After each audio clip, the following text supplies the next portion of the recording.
నేను మీ సీమ సిన్నోన్నే.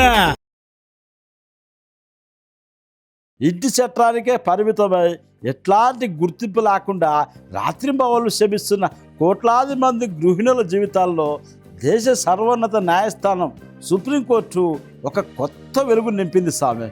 ఇంట్లో ఖాళీగా కూర్చునే గృహిణే కదా అని తక్కువ చేసి మాట్లాడడం వాళ్లకు సుప్రీంకోర్టు గట్టితాళం వేసింది.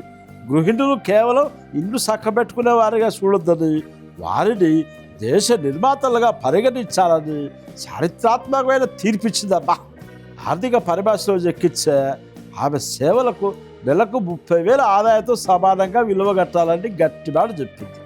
ఇంతకీ ఈ తీర్పు వెనకుండా అసలు కథ ఏంటంటే, ఉదయం 5 గంటలు కాకముందే లేచి పాపం ఇల్లంతా ఊడ్చి ముగ్గులేసి వంట చేసి పిల్లలను బడికి పంపించి రాత్రి అందరూ వండుకునేదాకా రెక్కలు ముక్కలు చేసుకునే గృహిణి శ్రమకు ఇప్పటిదాకా ఈ సమాజంలో పైసా విలువ కూడా లేదు సామి. మా ఆవిడ ఇంటనే ఉంటుంది, ఏం పని చేయదు అని ఊకే తీసి పారేసే మొగుళ్లకు సుప్రీంకోర్టు ఇప్పుడు అదిరిపోయే తీర్పిచ్చింది. అది అవునబ్బా, గృహిణులు అంటే కేవలం ఇల్లు చక్కబెట్టుకునే వాళ్ళు కాదు, వాళ్ళు మహాలక్ష్ములు, ఈ దేశానికే నిర్మాతలు అని సుప్రీంకోర్టు గట్టిగా చెంపబెట్టి కొట్టినట్టు చెప్పింది.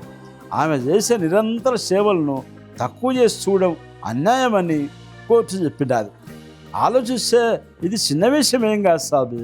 ఉద్యోగం చేసేటోళ్ళ శ్రమ మాత్రమే ఈ దేశ ఆర్థిక వ్యవస్థకు దోహం చేస్తుందనుకోవడం పెద్ద పొరపాటని.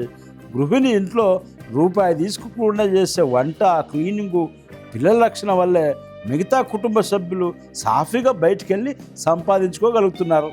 అవునా కాదు మరి? అంటే పరోక్షంగా దేశ జీడిపిని నడిపిస్తుంది మన గృహిణులే, మన ఆడపిల్లలే, మన ఆడబిడ్డలే అని సుప్రీంకోర్టు చట్టబద్ధమైన ముద్ర వేసింది.